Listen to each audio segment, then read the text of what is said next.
Athens City Council. Tonight is committee meeting. It is October 27th, Monday.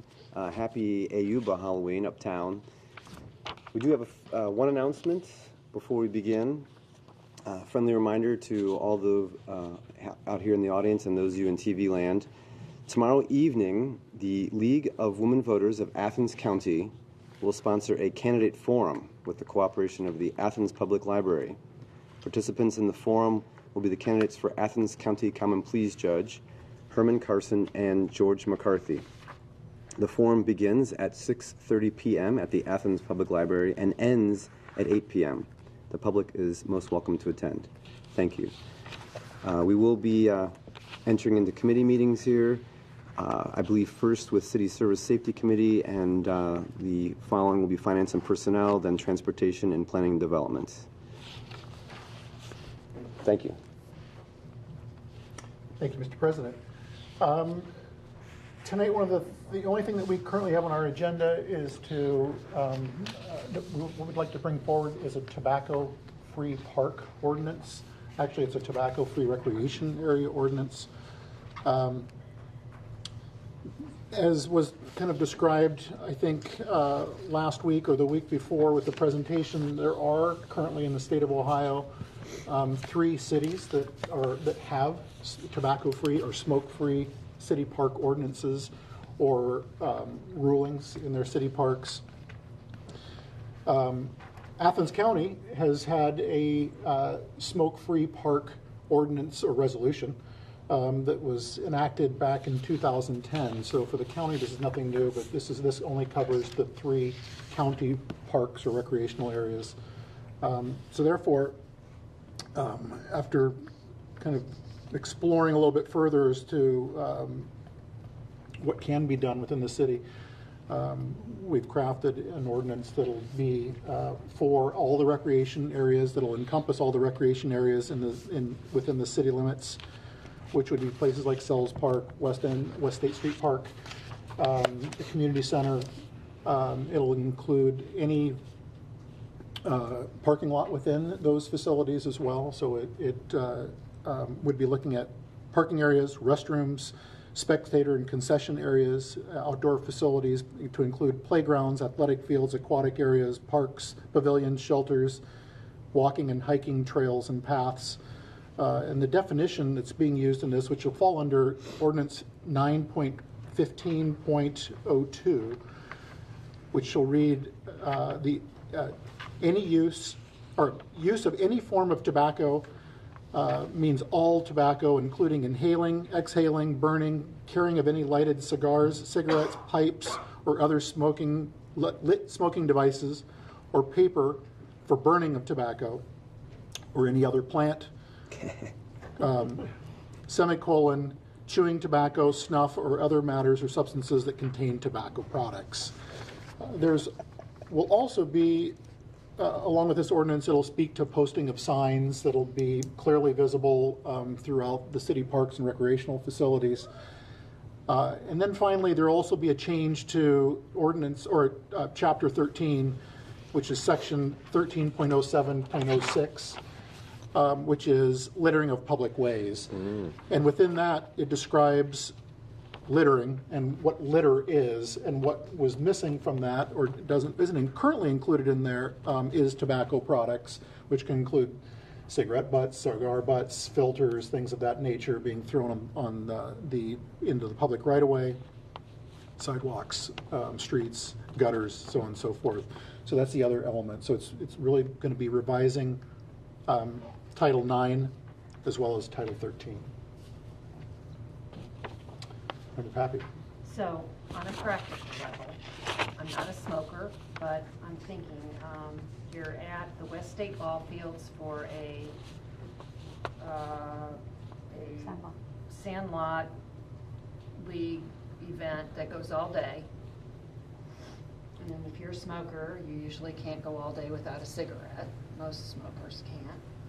So we're saying that they can't go into their car and smoke, because we're saying parking lots, right? So let's say they took a stroll down past our water treatment plant, maybe that would be out of the city park area, but that would be a city right-of-way sidewalk. Could they smoke there as long as they take their cigarette butt with them? My answer to that would be that, you know, the sidewalks are maintained by a resident and so on and so forth. So the sidewalks are acceptable for smoking on. As long as you don't put your butt That would fall on under the littering. ground. That would fall under littering. So Right. I'm just trying to think, you know, practically, if I was a smoker, where would I go? You know, and that kind of thing, especially if I was at an event like that and, you know, I mean, 2 hours, 3 hours, whenever you need your smoke, you've got to go. You'd hate to have to drive and get in a car Right. and drive somewhere. Right. So that would be acceptable once they were outside of the city park. So if this passes and as we post this, that would need to be very clear to smokers where they were allowed to go. No. No. No, I think that parking lots is different than within a person's individual vehicle. And under the law, parking lots means if you're sitting outside and on your car with your friends and puffing away. But a sealed vehicle is Which is constitutionally different. I don't know, because on a medical facility in the area, it says no tobacco products, and people get in their vehicles and drive on their lunch break That's right, 'cause to another place. That's a tobacco-free Campus. campus, and Okay. because that is, well, and potentially if it's private property, you can do that. However, vehicles have always been seen on public property as being a different entity under, you know, like search and seizure sort of. So that would have to follow those sort of issues. I mean, if they want to go and do the sweat lodge in the car with their cigarettes, potentially that may be better than standing out on a public street. I know that people, I mean, one of the issues that I've had is that people uptown walking down the streets outside of the bars have had, you know, I've had more complaints from even like teenagers and college students. It's like walking through, you know, the you know, I don't know what it would be. It would A be smoke like cloud. a smoke cloud, like a private club, back room, the you know, tobacco-filled back rooms, because you're walking down on a public road, but you're just being inundated by smoke, because everybody's moved out into the public realm, out of the private realm into the public realm to smoke, and then they throw their cigarette butts, which is disgusting, quite frankly. So I think that when we look at private street, private car parking lot, we have to be careful, because a sidewalk may not be acceptable if you have 75,000 people uptown all puffing on the public road, and nobody can walk down the street without smelling like it used to be when you went into a bar. Well, and I'm just saying, I think this is a practical, that's why I brought these questions forward, because if I was out there listening, you know, and I was a smoker, I'd be like, ugh, where do I go? You know, so I just think we needed to have that discussion. I really kind of searched throughout a lot of municipalities, both within the state of Ohio and outside the state of Ohio, and the only one city that I come across which actually spoke about not being able to smoke in someone's car, but that's not the intent of this. The intent of this is not to be smoking out in the parking lot. But, you know, Standing by your car. but if you get inside your car, you can smoke inside your car, and, you know. But again,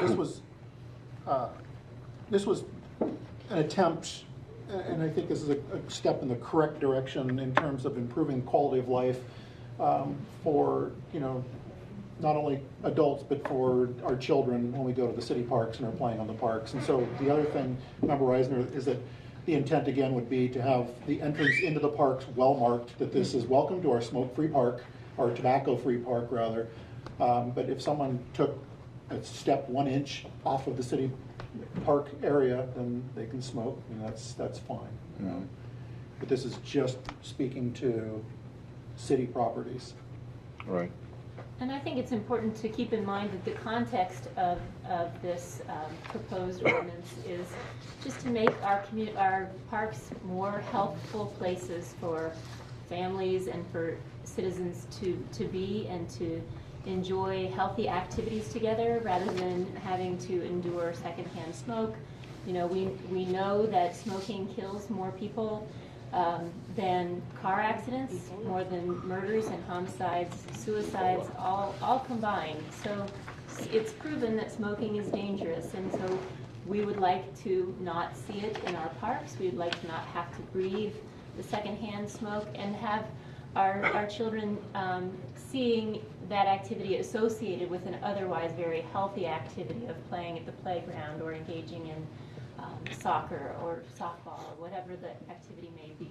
So that's the intent here, and so I'm excited about the prospect of this change. I would say one other thing that really kind of was brought to my attention is who can give the citations. I know that's not new to this ordinance, but who can cite for litter? And the way we have it written is code enforcement, police, meter attendants, sanitary litter, that's sanitary litter control officer, and others assigned by the safety service director. So that's good to know about our littering public ways. Ordinance section of the ordinance. So the city service safety director could deputize us? We could all be walking ambassadors of... I'm not sure about the law. Okay. I can't pull anyone. They can deputize horses. Sure. I think it's a nice positive step in the battle, being a self-declared smoker, as you all know. Don't smoke around the kids. And I assume as a smoker that you've had to find places to... Not that I think we need to go to that level, but when, you know, dear ones are hospitalized or what have you, yes, you indeed do have to drive off. Right. You know, again, there's a timely element to this as well that, you know, as we've discussed many times before, that Ohio University is planning on going smoke-free as a smoke-free campus, and there's a lot of other initiatives going on throughout the city of Athens. So, again, this is, I think, a responsible move in the right direction and forward. Timely. I would also mention that this issue did come up at our recent public meeting to begin planning on a sustainability plan for the city of Athens, because people do feel that having smoke-free facilities is a step in the right direction to having sustainable air quality in our community. So there are other people out there who are thinking about this and who will embrace this change. Well, we don't burn leaves, Right. you know, which is obviously an air quality issue. Steve, I just wanted to add, likewise, that I support the proposed ordinance, and I want to thank Thaden Bryant as well for directing this to our attention and doing some of the brainstorming and heavy lifting and some of the research and data collection. I know other people in the community, West Side Neighborhood Association in years past has also brought this to our attention. Member Pappy has been thoughtful about similar concerns as well in the past, even prior to becoming a council member. So I think, again, I agree this is a step in the right direction. And I had jest earlier about being deputized, but I think, again, we're all ambassadors of the community in the city of Athens. Wherever we go, we can be cheerleaders of the great community we live in, and this is one more opportunity to help make it better. I was also not aware that the county parks had been nicotine or tobacco free for how long was it? 2010. I was not aware of that. So it makes sense, again, for us to continue to follow suit, be consistent throughout the county. Well, that was a county resolution. Okay. Whereas this will become city law. Gotcha. Thank you. And as much as you indicate, you know, who would be responsible for enforcement, I'm hopeful that self-enforcement, reminding people as you encounter them that, hey, there's no smoking in this park or on the trail or what have you. So move along.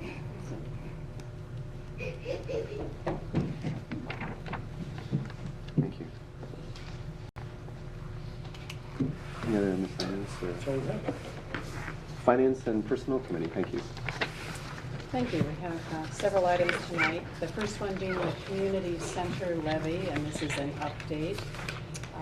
You might remember that at some of our earlier discussions in which we reviewed the long-range plans for arts, parks, and recreation and had Mayor Weil, excuse me. I'm going to wait just a minute. That's okay. It's Halloween. It is. All that candy. She It's a long enjoyed day, all the long day. candy. All the chocolate.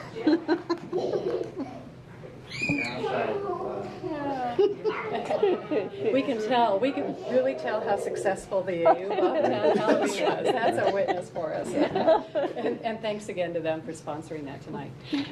Back to the community center. Earlier this year, we had a public meeting with looking at the long former mayor, Rick Abel, present to council about the proposed income tax levy, which is now on the ballot for November 4th. At that original discussion, I believe it was back in February, we did make mention of the fact that we would, in concert with the auditor's office and city administration, review the finances on the current community-centered debt to see if there might be a possibility of ending the collection on that the income tax levy early. And we Councilmember Patterson and I and the auditor and city administration have reviewed that information and believe that we can bring a recommendation to council to sponsor an ordinance to end the current income tax levy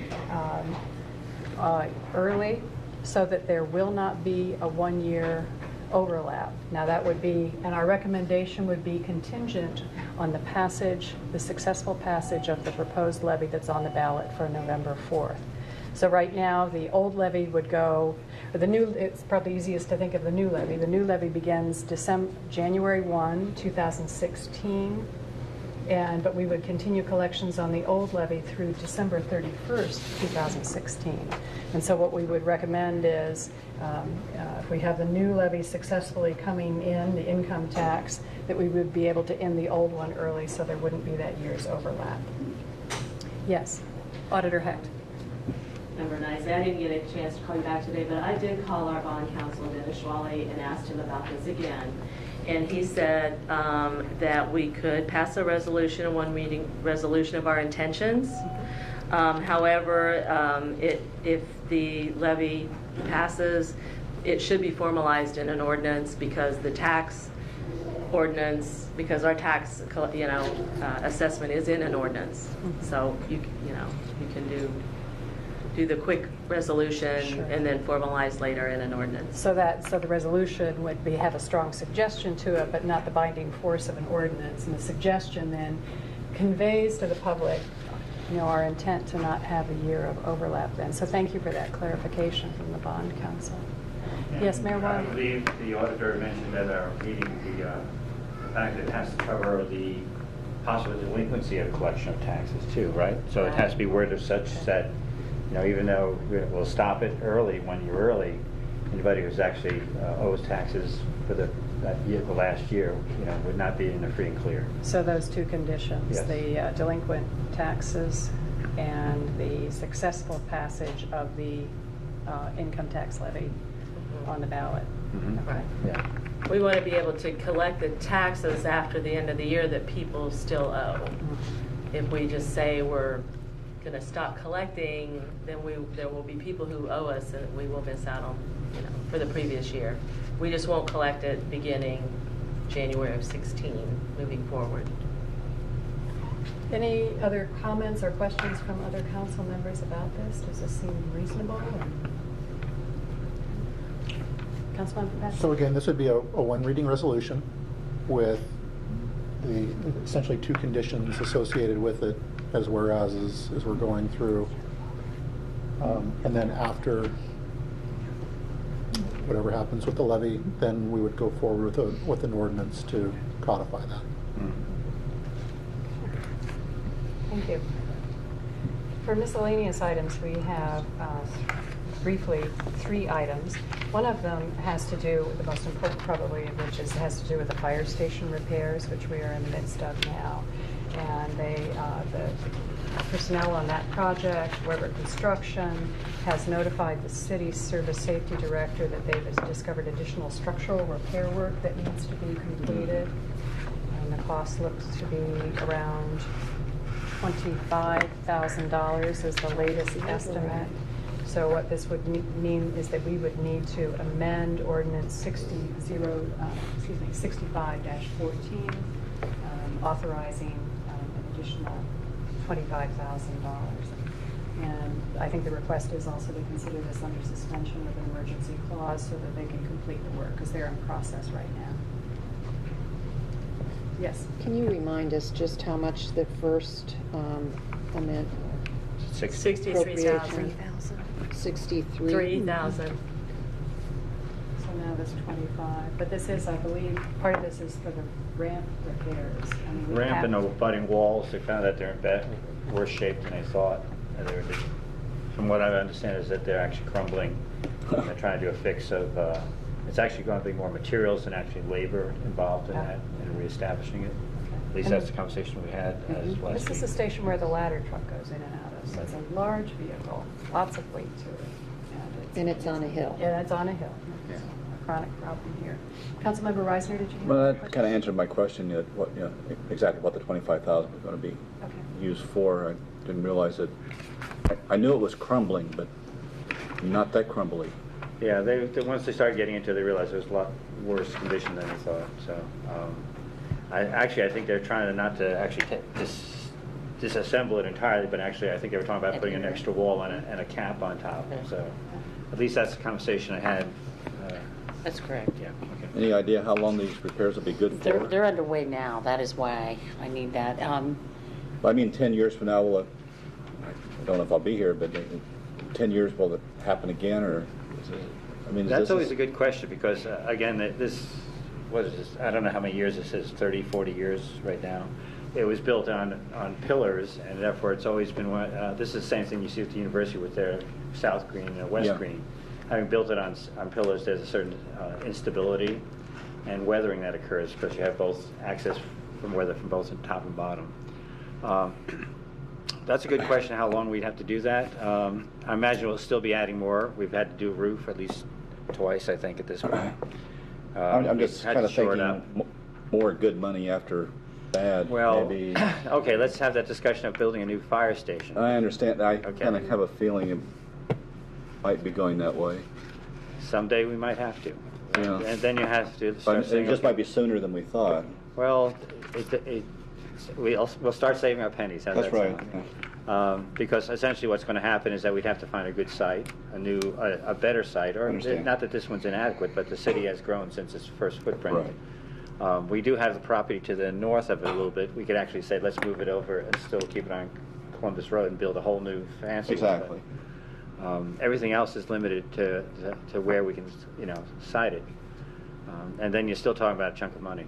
Yeah. So, it's something to keep in your mind when we talk about capital improvements over time. Eventually, we'll have to look at that. It has to be able to access all parts of the city quickly, complement Station 2 on Richland, or not. I mean, there was discussion 8 years ago about trying to combine both of them and centralize them. But there's no real good, easy answer at this point. And I think if I recall correctly, the question that some may have heard before too, is that the building wasn't designed initially to house the weight of type of trucks and vehicles that are in there now, and other equipment, accessory equipment that we use, and the machines are bigger, they're stronger, consequently it takes more wear and tear on the building. And so we've spent money before on also fixing up the pillars and continuously continuously revisit the needs for keeping the place safe. We've done energy efficiency Right. upgrades. I mean, Right. frankly, yes, you have to maintain, and we're doing another maintenance repair, but all in all, it's in good shape, and we will continue to have to put money into that while it's housed there. There's next- HVAC upgrades. Right. We need HVAC upgrades all over the city, but when you're talking about a 24/7 housed, And an extra $25,000 is nothing compared to $5 or $6 million or $10 million to build a whole new building. Think about it this way. You have to put repairs into your house. It's no different. This is the firehouse. It's going to always require some maintenance, whether it's new paint, new windows. I think we did the windows for energy efficiency as well as the doors. So these are the issues right there. I mean, we don't have, I'm sure you've had to put money in your houses Right. sometime in the past, even the newest of them. Okay. Okay. Next item has to do with Athens transit expenses, and we received an update on some additional expenses between now and the end of the year for Athens transit. And you may recall that The money is there. in the past, We just want- back in money's there. 2012, we changed the income tax mix to permanently assign 1% of a portion of our income tax towards transportation expenses. The estimates for what's needed between now and the end of the year, fare box revenue expense, $31,000 needed, operations expense, $75,000 needed, fuel bill, an additional $6,000 needed. And city administration has noted that there is $88,409 appropriated to vehicles that will not be needed. So some of the money can probably be taken up with that. So I'm a little confused, honestly. So these are on top of what's been budgeted? These are or these are just you're moving to pay the bills? These are moving to pay additional appropriations Yes. for paying bills. If you look at it I think you got the email from Charlene earlier. Basically, we have 88,000 appropriated in the capital side of it, 550. The TC5s, 500 for vehicles, that wasn't needed. So the idea is to reduce that, and then move it up to the services. That's 200, 300. One for fuel bill expenses, operating expenses, and then the fare box expenses. Fare box is a reimbursement system, so this will cover it.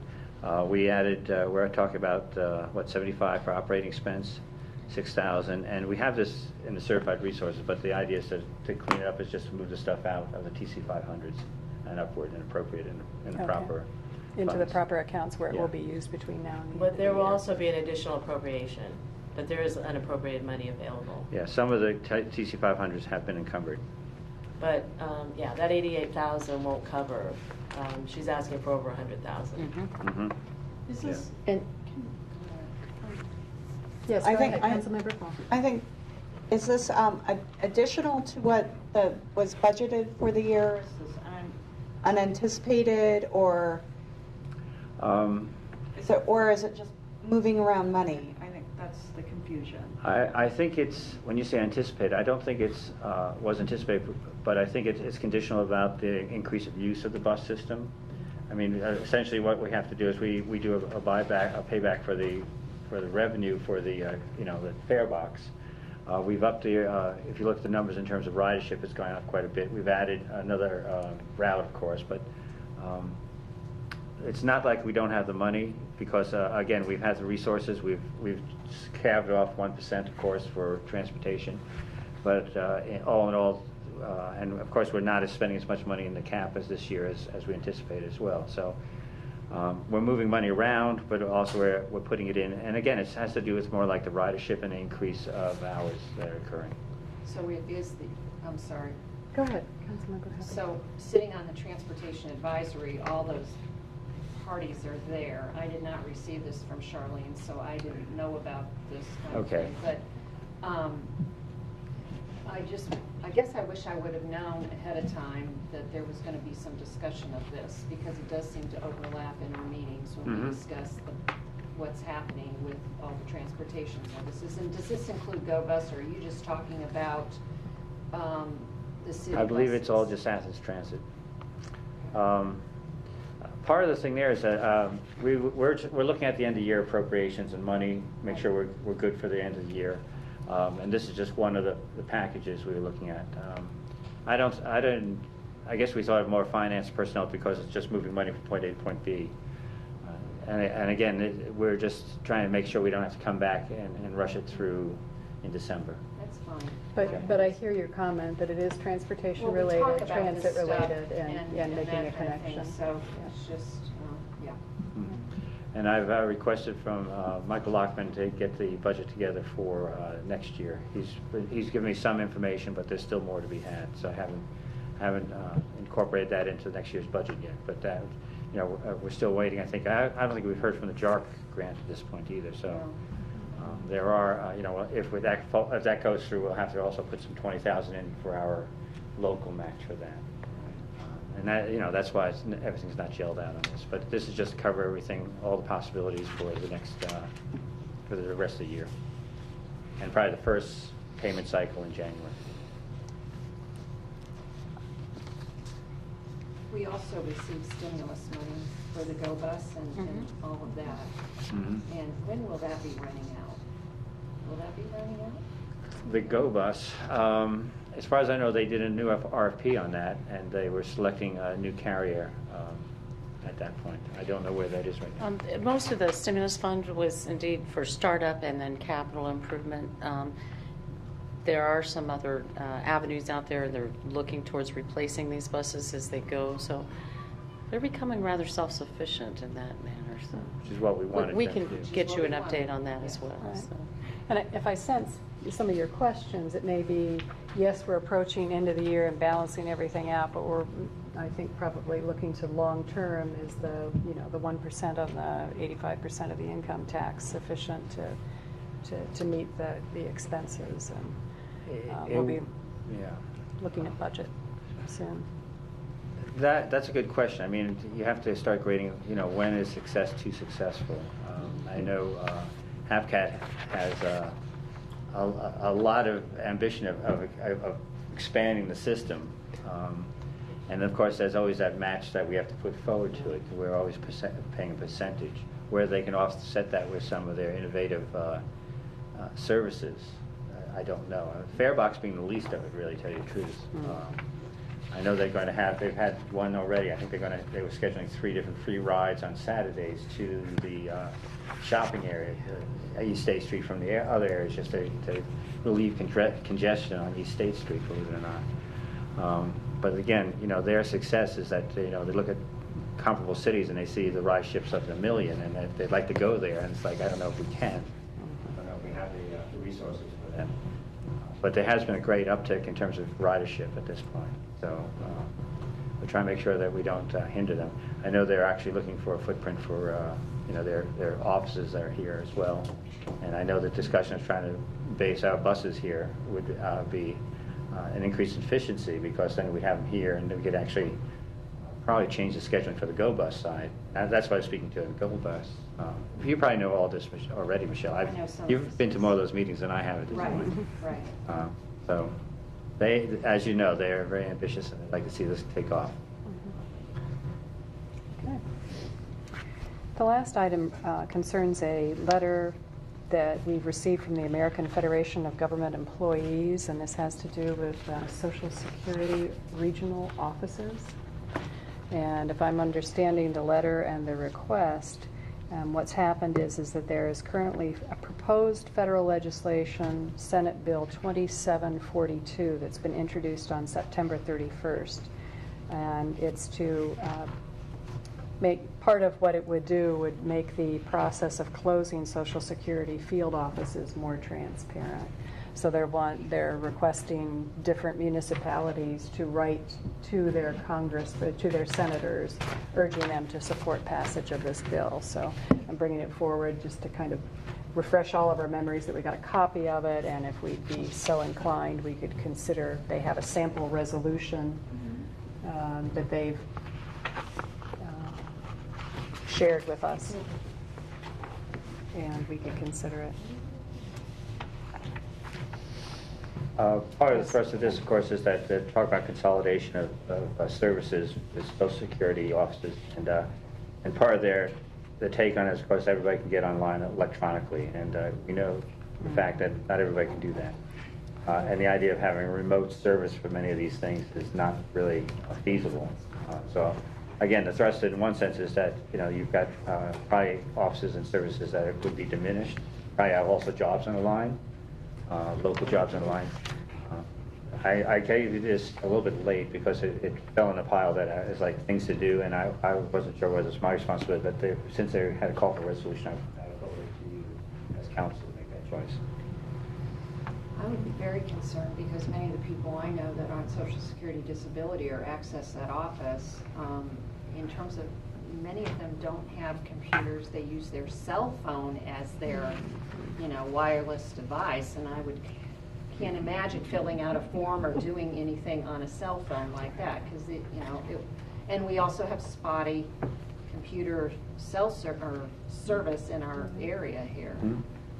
I don't know how many counties our particular Social Security office covers, if it's just Athens or it's a 3-county area. Does anyone know? I don't know. I do not know.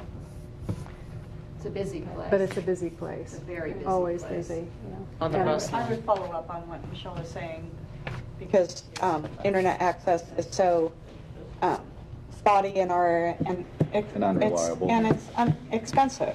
And not everybody can come in from our rural area that has high unemployment, yada, yada, yada, to access the library or those other, and so this is just another way of putting the onerous on people who can't afford it.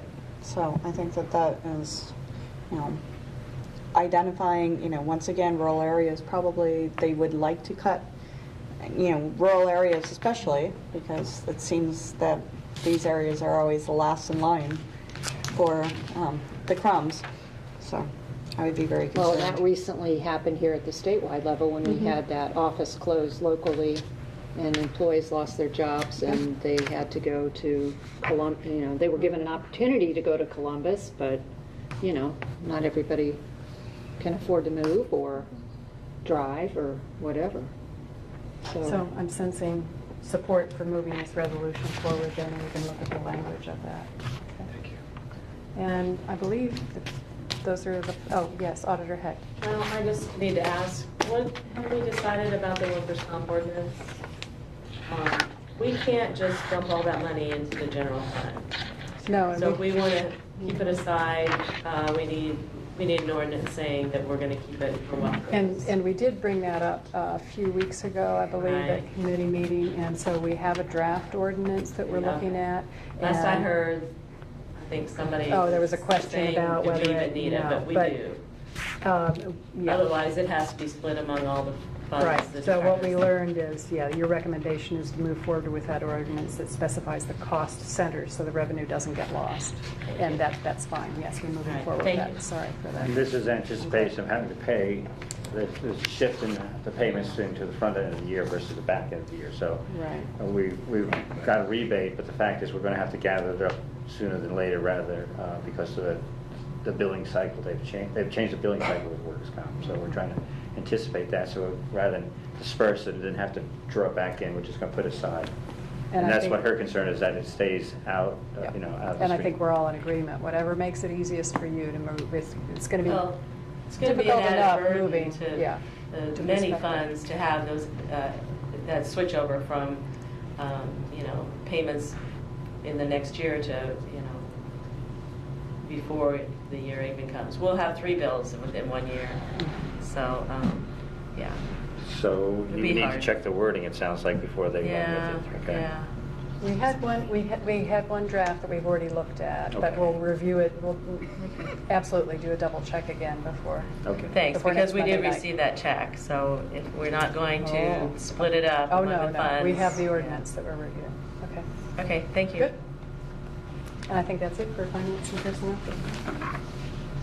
Thank you. Moving forward to Transportation Committee. Thank you.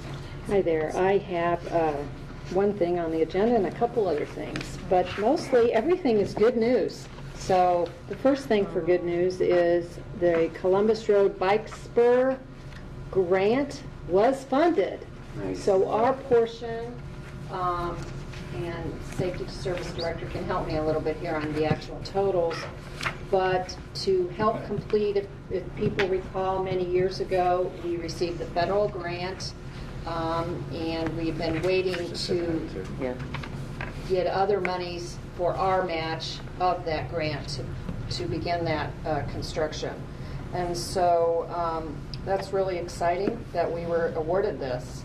So, Paula? I did not bring the total details other than the fact that we do have the $500,000 in the Clean Ohio Trails Fund to add to the $735 that we received $1,000. previously. What they say, just $735. Sure. Transportation Alternative Program. You know, we're at what, 1.2 plus change, and we'll of course be using additional local funds as well, but I can get that to you. So this is going to allow us to proceed with that project during next year. So this is huge. I think they're going to be doing some site work, and they've already done some site work, but we needed to get that grant match in order to utilize those other funds, because it's been a while since that was awarded to the city.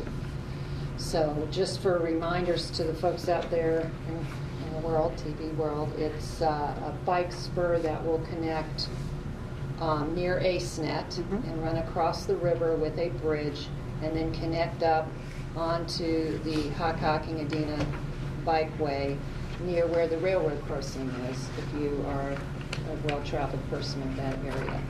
So that will go through some county land and our well fields, near our well fields, and then hook up to the bike trail. So it's pretty exciting, and that will incorporate that side of town much easier to the bike trail. Okay. The other thing, today we got notice that ODOT occasionally goes back, not occasionally, but they pick sites to review 5 years out to see how things are looking. And they looked at our bikeway extension that went to Dow Lake. So if you remember, it's not all the way to Dow Lake, but basically to where Holzer is. And the bike parking there before Diagnostic Hybrids and that whole building there, that they looked at that 5 years out. It was 5 years ago that was funded.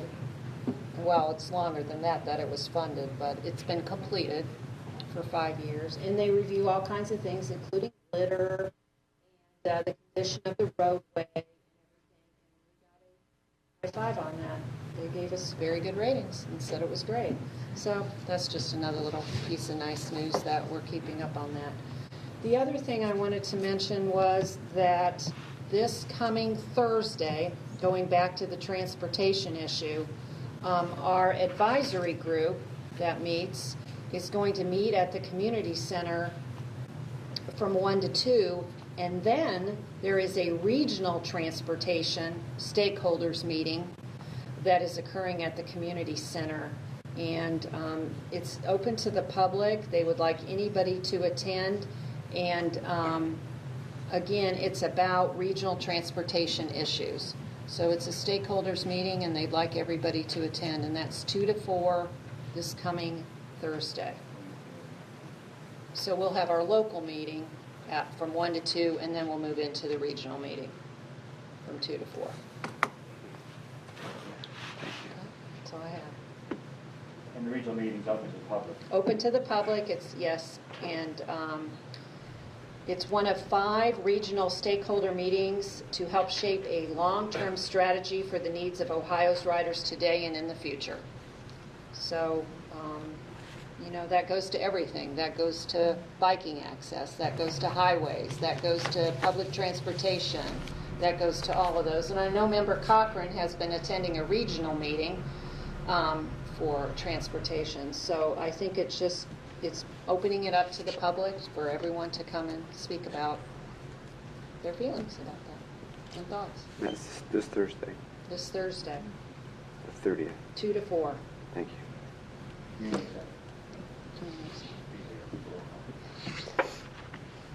Anything else? Any other miscellaneous? Thank you. Moving on to planning and development. Thank you. First, I'd like just to say thank you to all the public service people who worked so hard this weekend on Halloween. I know that it was yet another extravaganza of Halloweeniness. So thank you. I know that everybody puts in so much overtime and so much energy into this. I just wanted to say thank you. And I also like to point out that personally, I'm glad that it wasn't this next weekend, because I realize that time change is this next weekend. And just the thought of Halloween and time change, which we've had problems before with.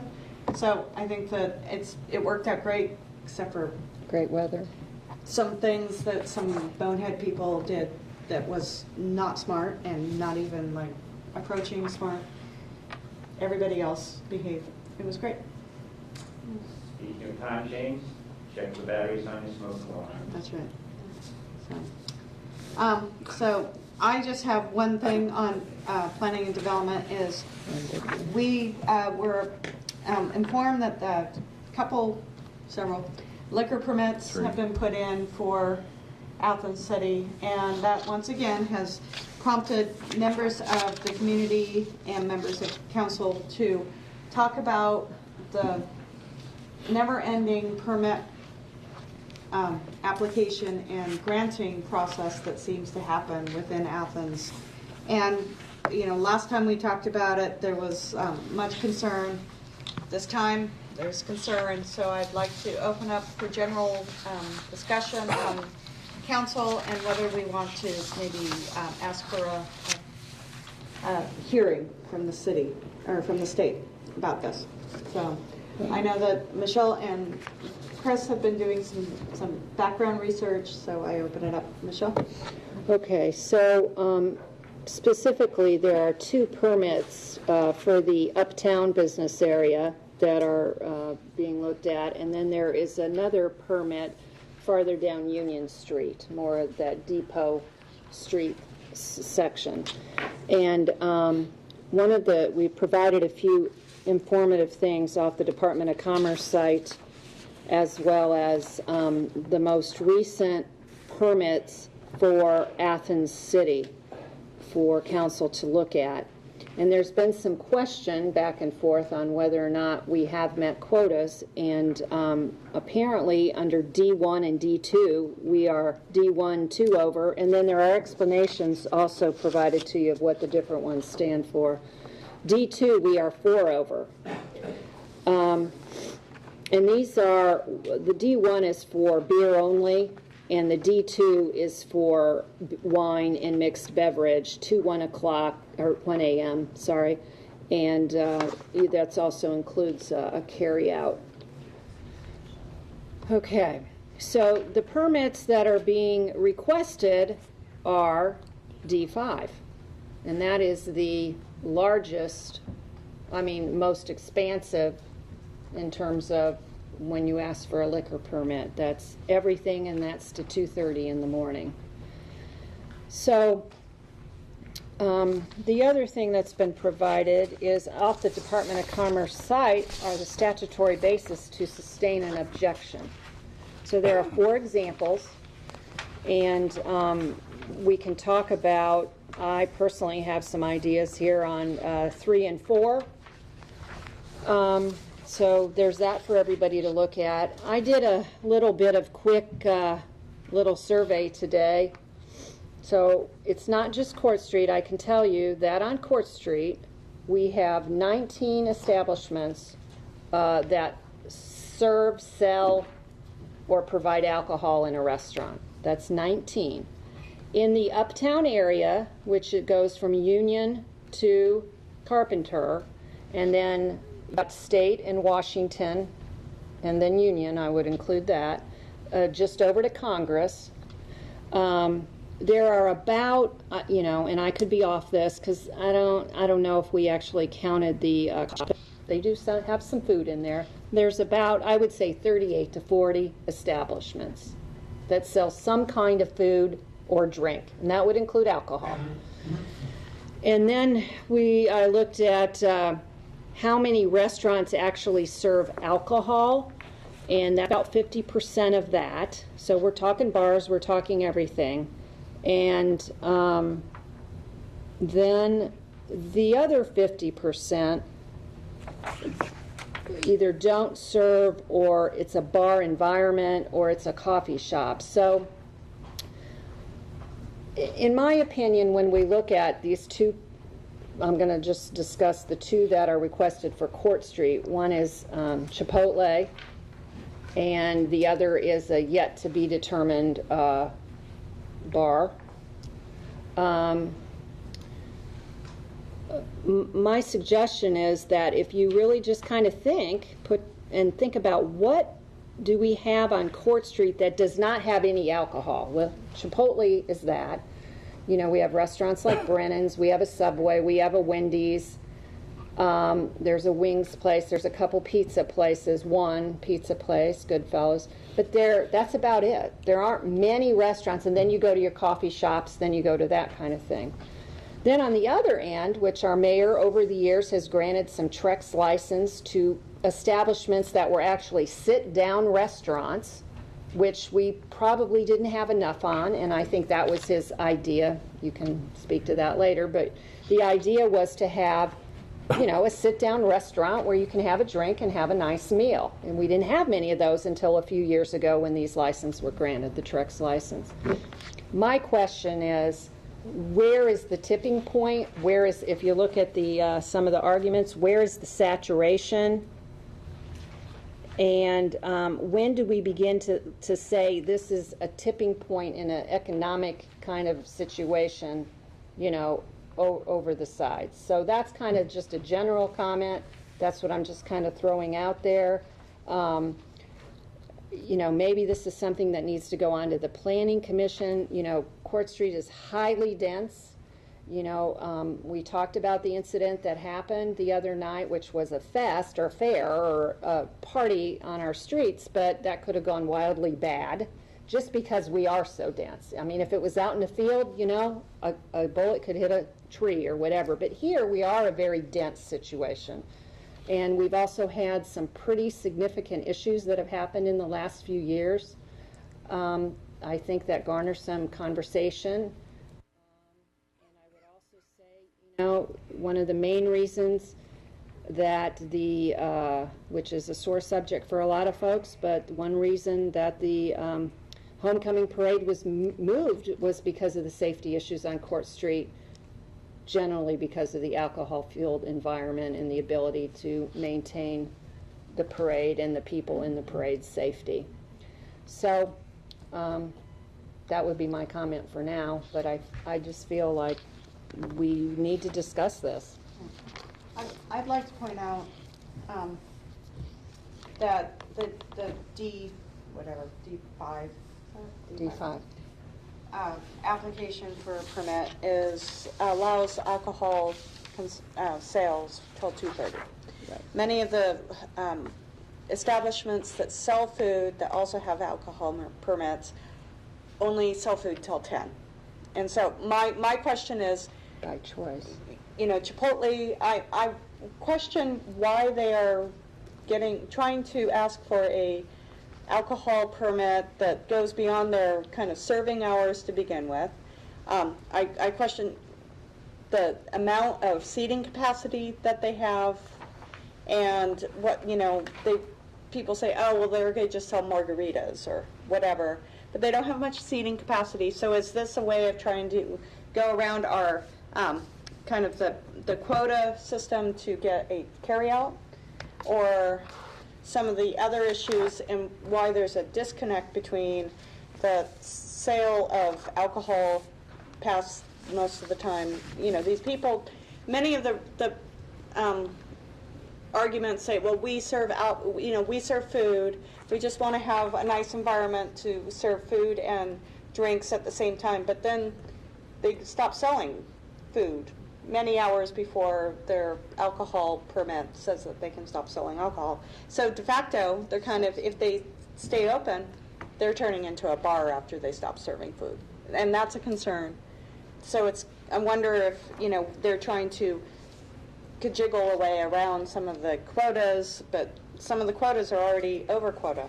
So Chris? I just want to make one other point. I did talk to Liquor Control about 6 weeks ago after our last discussion. I had a conversation with a gentleman there, and he was aware of Athens being over quota in a couple areas. He didn't know right off the top of his head, but he knew that we were.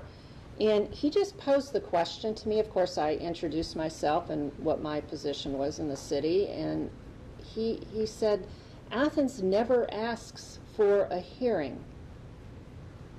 And he just posed that question to me, and I said, well, you're right. And it was in a question form. So I think he was kind of wondering why that never happens. And again, that's another reason I think we need to have this conversation tonight. Chris? I would echo the concerns about some of the licenses. I'm also want us to be careful, and maybe that's one of the reasons that we haven't gone with hearings before, is that the procedure is very specific.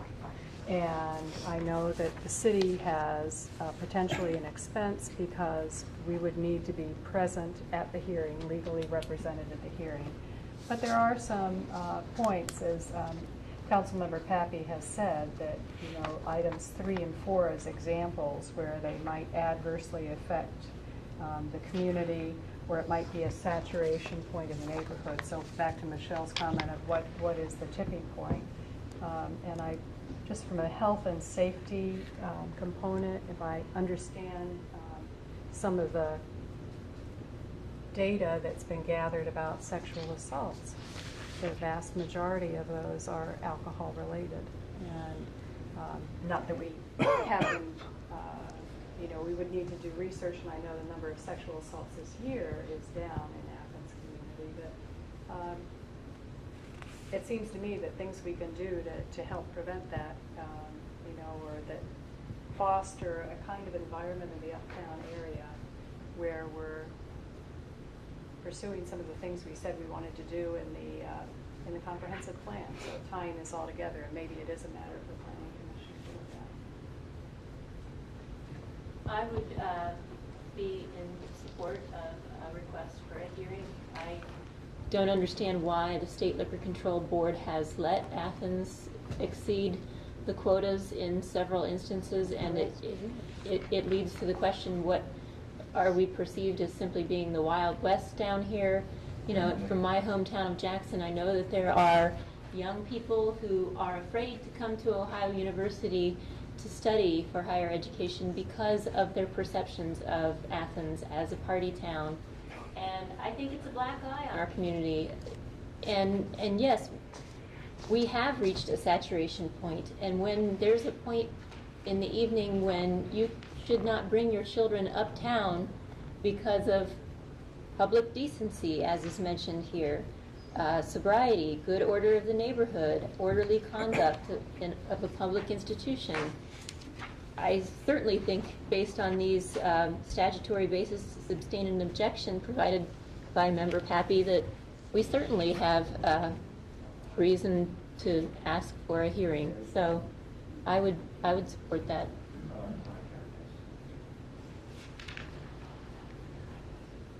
Other comments? I've been informed, I'm not a crude traveler, that Chipotle's across the nation have the ability to purchase beer and then margarita or what have you. And I guess I would encourage you, or if you wanted to ask me, to reach out to the local Chipotle to say, are your hours changing with this? Are you continuing food service or what have you? I'm just told it's a standard in many other places that we don't have existing here. The last 3 Chipotles I've been in, Yes?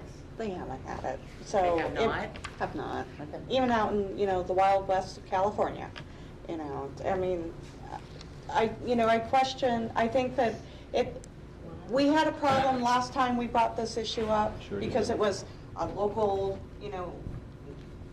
people who were doing the good public service of trying to have a locally produced, locally owned institution, and there was still issues, and now 3 more have come up, and so there's still those issues.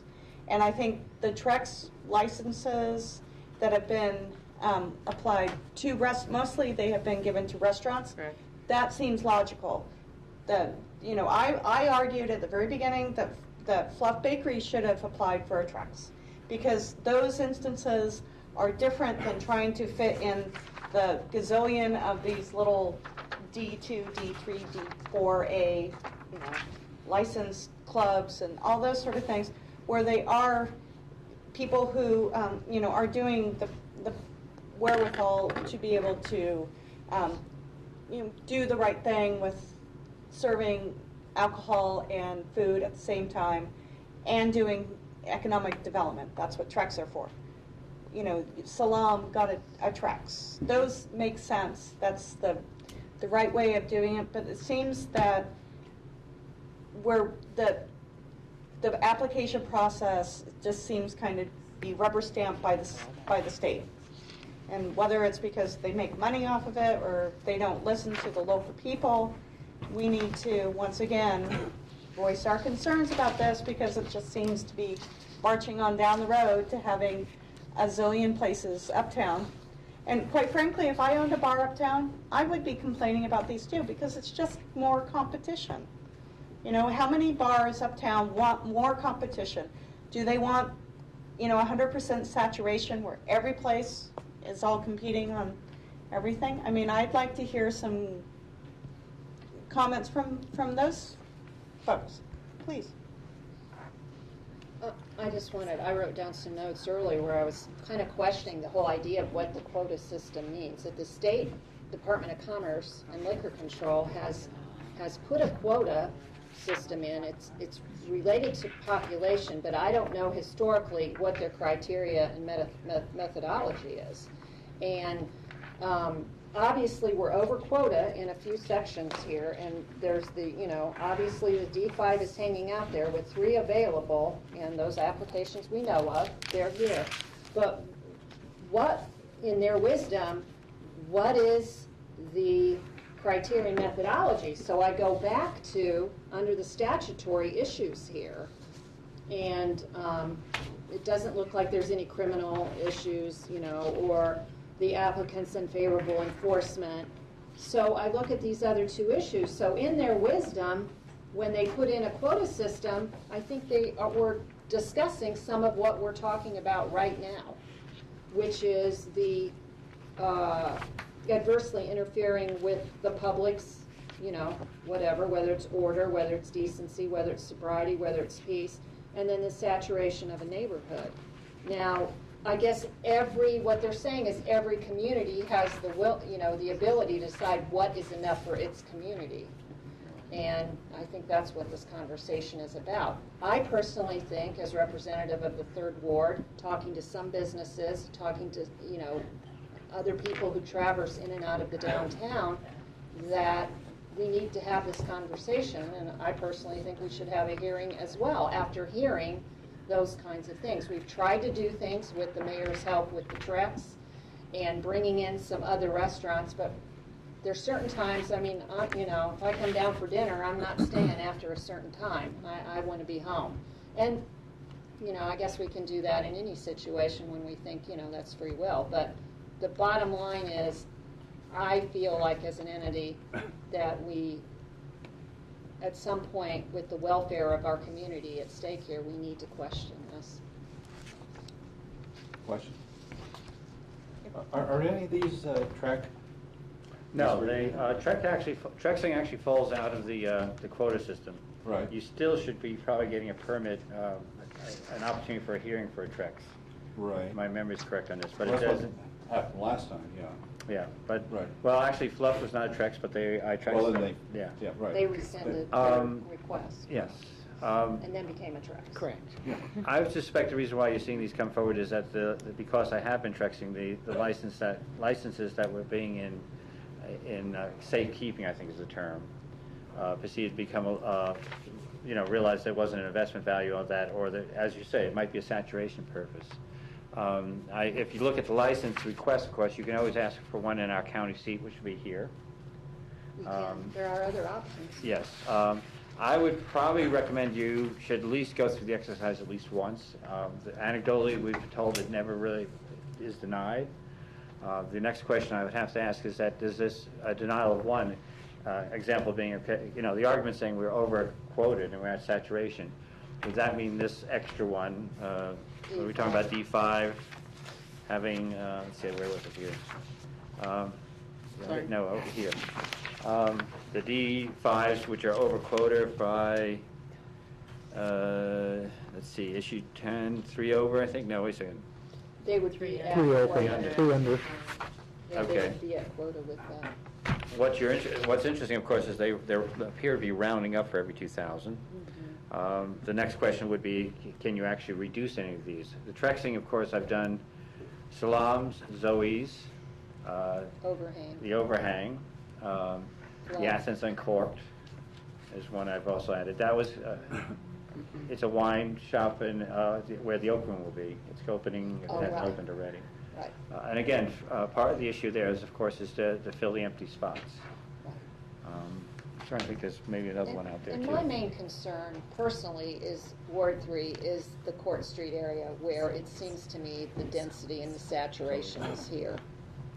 You know, I mean, it's a little more diffuse as you go other parts in the city. I've had conversations with Chief Pyle, and of course, you know, the question is this a smart thing to do? And he goes back and forth on it. I don't want to, depending on when you catch him in one sense, but also the philosophy of, you know, if you have him in one location, you can control it and monitor it better. If it's spread all over the place, then you have another issue. What I find interesting right now is that we're actually getting, you did mention the A licenses, which are basically seem to proliferate these days too, which is Right. manufacturing of beer, wine, and spirits for the sale So of. the Cider House is a new one, and We've we got have one. We've got a permit to Armitage Road. Yes, and Columbus Road. So you see that there's been a trend in that direction as well. I would actually, if you really feel this strong about it, I'd say run it through the system and see the working parts. You'd have to make the case for the, as you say, the conditions that you think are relevant for that case. Yeah, it would probably put, again, I think that what you're hearing from the fluff side of it, it would be a hardship for them to do it. I think more likely Chipotle has the depth of pockets to actually deal with it. But the idea is to find out how it does tick. I mean, if you feel it's being rubber stamped at the state level, then it's up to us to actually wedge it down and do our due diligence. And I'm not objecting to it. I'm just saying that, you know, But aren't the only permits that's before us right now are these 3? Yes. One for the Thai Paradise Restaurant, one for Chipotle, and one for the unknown, as yet unnamed, Yeah. whatever entity it will eventually be. So those are the 3 that would come before us. And then you're asking that the council would say, pick one of these 3. I would say 2. Or 2. Or Your 3. choice. It's all your choice. Right. I mean, you may But have. I'm just trying to figure out how we're going to justify that when we've let so many through already for restaurants. Okay, I'm not talking about bars or anything like that, but strictly restaurants. Fluff being an example. Well, And now we have a new restaurant coming into town, which, you know, Thai Paradise, it's based out of, I think, Pickerington. They're opening up, hiring new people here. You know, that's definitely That's a economic. sit-down restaurant. Yeah, Right. I think the difference that Well, I know that, council but is we've got, drawing. right, but we have to be specific about that. Now we talk about Chipotle, I don't know anything about, I've never been that place in my life. Okay, I'm not much for, Taco John is my style. That's it. And the other place I don't know either. But looking back 6, 7 months ago when we went through all this and 2 of us really got burnt, twice shy at the moment. You know, unless there is a complete consensus of council here. I mean, everybody should say, yeah, this is the way to go forward. I'm not going to go forward on it. I guess the issue before us is, when is the tipping point? Or when is, the saturation point? There's a difference between a bar that has yet to be described with any of its Right. operating procedures that wants a, just Right. give us a Give us a permit and we will, do wonderful things. Normally, within the city of Athens, not counting Halloween or big whoop-de-doos that bring extra people in here, there can't be more than 6,000 people in the entire city that could buy alcohol. you have 20,000 college students, 15,000 of them are not 21. So, okay, technically, they cannot buy it. So that's only, everyone who's 21 and over could only buy it. That can't be more than 6,000 people who could, at any one time, decide, I really need alcohol.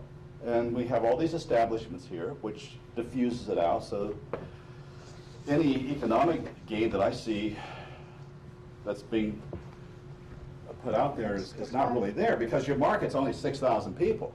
Well, and then you could even question their permitting quota process. You know, if it's based on, you know, just based on population or based on the drinking age population, then we should probably have even less. You know, I guess Well, I guess what we're asking yeah, is right. whether, you know, whether we're going to sit back yet again, or whether at one point council needs to move forward and say enough is enough. That's what I'm hearing from many members of council, and we want to go through the process to keep the state, you know, to make the state accountable to why they are giving these permits, because right now they just give them, and it doesn't seem that if we don't ask questions, they're not going to answer questions, and they're not going to be accountable to why they're over quota, or why they're giving certain types of permits, or any of those sort of things. And I would think that with Jeff's argument of that there's so many places to buy alcohol for such a limited amount of places, People. you know, for people, but even the businesses that do have alcohol permits would say, whoa, you know, the state's not doing us any sort of benefit because they're watering down the market. You know, it's like just basic free market enterprise here. So, you know, I don't know if we need to go forward with a resolution that we read, one reading resolution to put it forward.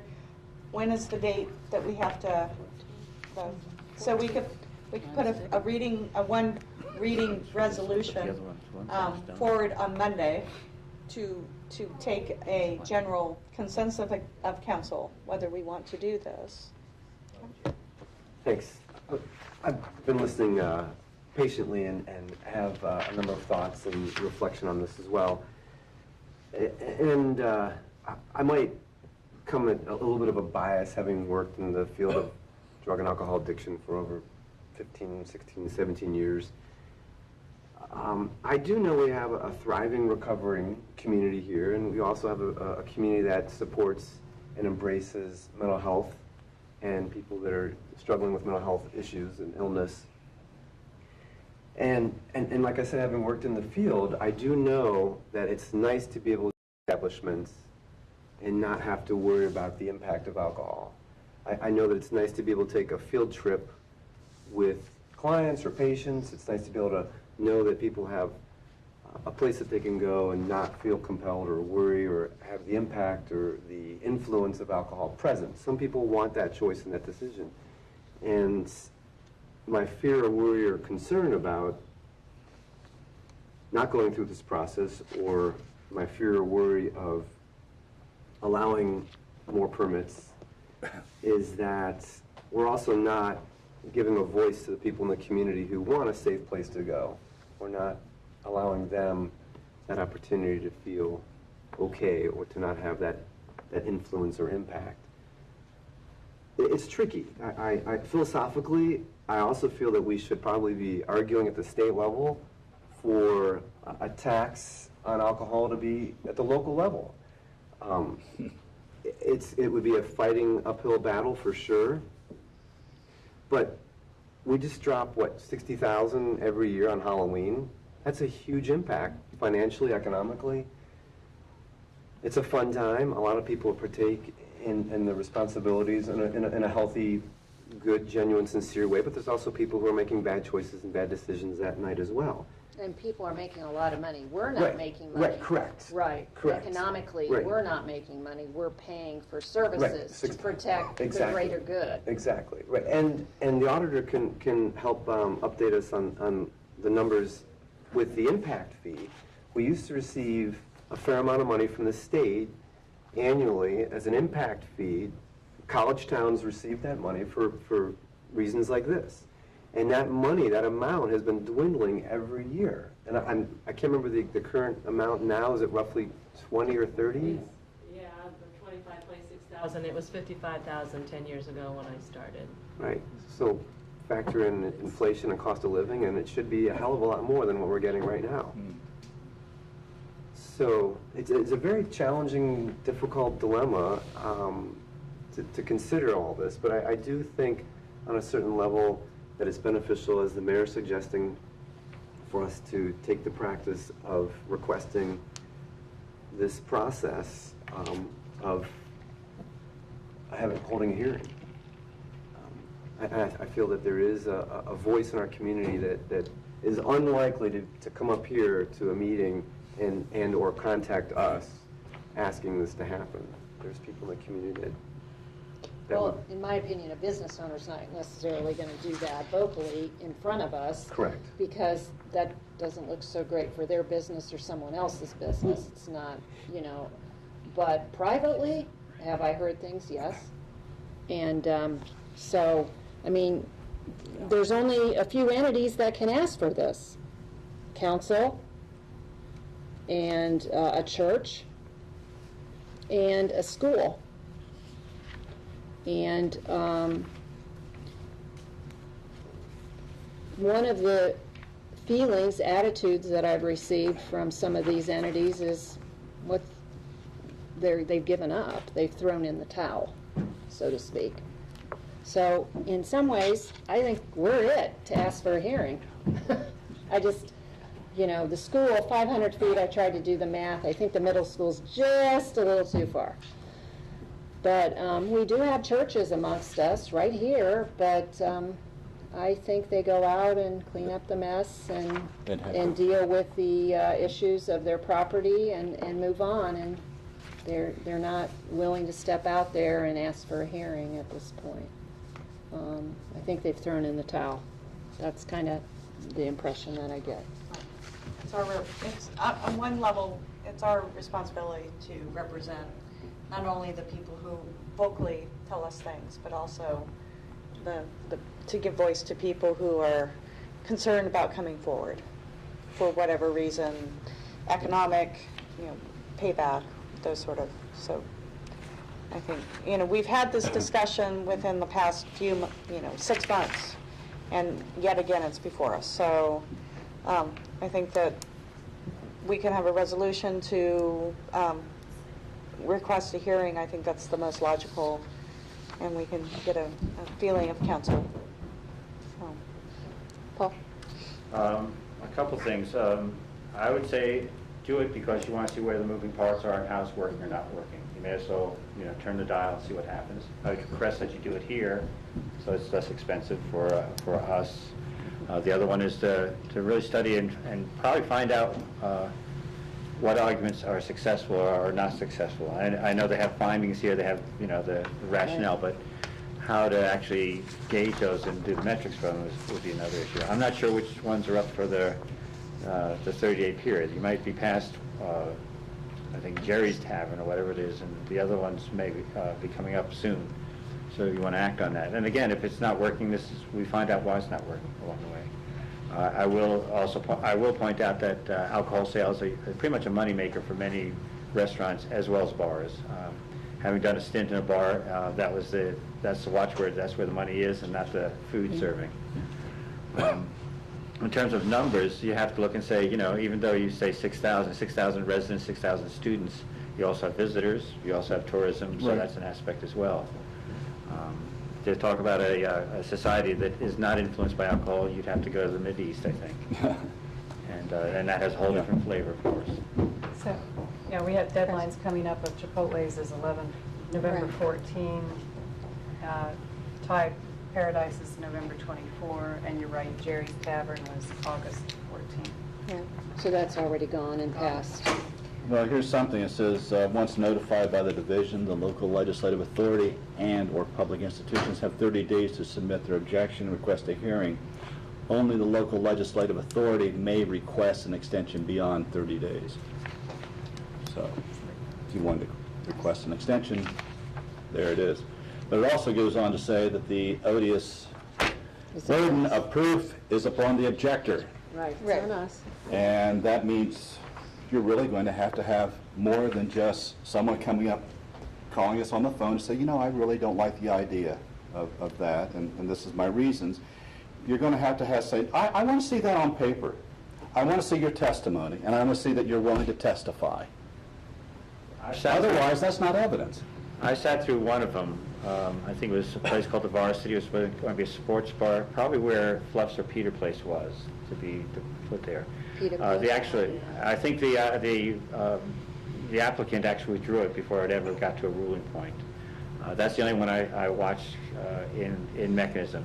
The testimony taken, of course, was from the objections. They had to be pretty precise. The room was actually, anybody who was going to object could not be in the room. So it was just like a court thing where you're not being influenced with one another. Probably if you really wanted to, again, anecdotally, the concept is this does not flip them at all. This does not change it. But I don't know if that's the case or not. Maybe we should go through the process just to test the assumptions that are there. But again, how this, legislatively you put this forth, how we can do it as an administration, I don't know. I don't know how to make these arguments that would stick. I mean, we could talk about saturation. We do the numbers. We could say, we have too many. But counting the number of chairs in a restaurant or in a bar, it would take quite a bit of effort in terms of manpower. The other piece of homework would be find out when liquor licenses have been refused in other cities, as an example. Why reinvent the wheel if we know what the actually cogent arguments are? The two things I see here is location of the establishment substantially and adversely interferes with the public decency, sobriety, peace, or good order of the neighborhood or the normal orderly conduct of a public institution. Now that would be things like, are there fights? Are there brawls? Do the police get called to that place a lot? Do windows get broken out? There would have to be something that you could point to and have documented that would say, yeah, this definitely is indecent and it's bad, and it had to be something more than anecdotal. Like, I was walking up the street and I saw this and I was very offended by it. It looks like it's a hard road to hoe. Yeah. Realize and I'm just bringing that up, just let everybody know that it's not going to be easy. If we do this, we're jumping in. And again, it comes down to what you want to see happen here. Are you ready to cripple a business? Can that business take the loss of revenue or the change? Again, I'm not trying to sway you one way or the other, but there will be work, and it would have to be more than just my administration to do the number crunching and the statements there. Because I'm not sure, again, it's new to me. I've watched one go down, but that was as a citizen in the audience. So, maybe it would take more. But again, if you want to see it go in action, you may as well. I mean, this is this is exploration of how government works. Well, I think part of it is, I think Athens can probably make a decent argument based on, police numbers, those sort of things. If we don't do it, then we will never know. If we don't do some kind of hearing, the state will never know that we are, concerned down here about what is going on at the state level. This is a way of letting people know that there is a concern about the number of permits that are applying. I think that the issues of economic development and such, we have given Trex licenses. I don't think Chipotle is going to be going out of business anytime soon if they don't get their liquor license. That's a thriving entity, and so, And then the other place, I would. The other place hasn't even, started. I would. There's according to what Member Reisner stated, we could ask for that one to be looked at as well. It doesn't even exist at this point. It's a T-shirt shop. Are you talking about the Thai T-shirt Paradise? shop. No, Thai Paradise, I don't have a question. It's a sit-down restaurant. Okay. And I think that I don't have an issue with that. It's the other one that has the bar in the basement. Yeah, that's a just t-shirt shop. So what I think what I'm hearing is that we need to bring a resolution forward. Yeah, I just need to bring a one reading resolution so that we can ask for a hearing. And, Steve? I'm a little troubled. I'm troubled because correct me if I'm wrong, but I'm starting to hear some subjectivity with who can and who can't and who we're going to target and who we're not going to target. And I don't mean to use the word target, but that's what I'm hearing in my head. And I also would really like to hear from our law director to again re-inform us, as he did with one of the other permits that was going through, and get his opinion on how defensible these are. I hear what everyone's saying, and I do agree. I do agree with most. And it's ironically, I really agree with the whole notion of the fact that the pie is getting smaller and smaller and smaller for our commerce in the uptown area, for those who do own bars and so on and so forth. I actually heard that from a bar owner one day. He said, this pie is getting really, really small. Because there is a tipping point on the other side of the seesaw where you can start to see in a given area where there is a high number of establishments to where it starts to eat into the bottom line for some of our uptown economic drivers. But if my memory serves me correctly, I do remember the law director with the Fluff case when it was coming forward clearly state that being able to defend these is very difficult. I find it also ironic that someone from the Department of Commerce would sit there and say, why hasn't Athens ever done this? Well, I think the answer could probably be because you passed them all anyway. Which is such an interesting I didn't want to anger the person. counter-argument. Well, certainly. It's just one of the information. There's a part of me that thinks that, I don't know if this is you, Member Pappy, or who brought up, maybe it was you, Member Paul, saying something about a one-reading resolution going forward. Maybe that could be a shot across the bow to the Department of Commerce if everyone's really irritated with the fact that they don't really care what you have to say, and they'll take your money because we're paying for it. Right. It's coming out of the city coffers to sit there and try to defend these as it's moving forward. So I'm not torn over the sense that I'm hearing up and down the bench, but I am sitting here really kind of struggling with what is the most appropriate way to sit there and try and massage something through, which seems to me to be an entity that maybe is impossible to massage, to get them to say, look, in a given area, do we really need to have another permit down here? But as I think everyone's aware, I am also very sensitive to economic development within our city and having a level playing field for all. However, you can argue that having more and more alcohol on Court Street limits economic diversity of economic development that is actually probably a stronger suit for the overall economic development of Athens. I think there are many visitors who come here who have visitors maybe from the university who avoid leaving the university and walking down Court Street to go to a dinner. They get in a car and they go someplace else, where we know we have great restaurants here and great things happening, but and those comments get made on a regular basis. Wow, you have a lot of bars down here, and that kind of thing. What does that say about the economic development? And I think that's what the Department of Commerce is saying when it comes to adverse and saturation. That's how I read that. I mean, now whether that, I'm not a lawyer, but whether that, there is a point to be made there for Athens, Ohio, in our uptown area. So when you talked about which ones, right now in my mind, I'm focusing more on the type of establishments in this saturated area.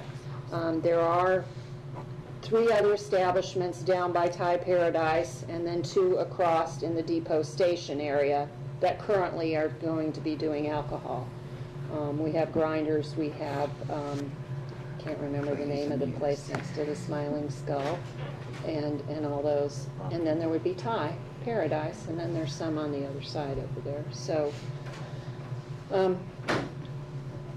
Cat's Den, I guess, is that what it is down there in the corner? I guess my concern is if we say continually, we do not want to ask for a hearing because we know that a hearing is maybe no use, therefore we shouldn't ask for a hearing, seems to be defeatist in the ultimate way. And that at one point, maybe it's not this time, but at one point it is a tipping point, and as responsible city servants, we have to look at that and ask for it. Whether it's easy or not is beyond, that doesn't matter whether it's easy or not to make our case. To do justice, you don't sit there and say, well, you know, it's going to be an easy case or a hard case. You do justice. You do the work that needs to be done. You make your case, you make the best case you can, and the powers that be will weigh the evidence that's put forward. But if we do not do that, then we have no right to make any sort of complaints about what goes on. And I think that what several of us have heard on council many, many times over the many permits that have gone forward for probably the past year and a half, that it's like, oh, it's another one. Oh, are you going to do something about it? And it's like, yeah, finally. And, you know, and if people, I will introduce a one reading resolution on Monday, and if people don't want to accept it, that's fine. But I don't, you know, personally, I don't think it's going to be it's not going to be this huge economic expense for the city. I mean, we can all pitch in and doing some research. But we need to do it because we need to let people know that we're serious about this. We can't be serious about uptown brawls and, you know, assaults and then say, oh, we're going to put up our hands and say we're not going to put the state and keep the state accountable and transparent in this whole thing. So, you know, I don't think we're going to come to a consensus tonight. We all have to go home and think about it, listen to what people say, because we all listen to what people say and email to us. I'm sure our emails will be blazing tomorrow. And we will come back on Monday and discuss it further and make a decision. How's that? Does that seem fair? We try to be fair. So, okay. So and I have no miscellaneous. Nobody else does either, do they? No. No. Okay. I'm done. Thank you. There you go, Cash Chris. We're now done with the evening of committee meetings. Just last reminders that there is a forum tomorrow that is being hosted by the League of Women Voters, and it'll be at the public library. Participants in the forum will be the candidates for Athens County Common Pleas Judge, Herman Carson and George McCarthy. Again, that begins at 6:30 p.m. at the public library and will end at 8 p.m. Thank you, and have a good evening.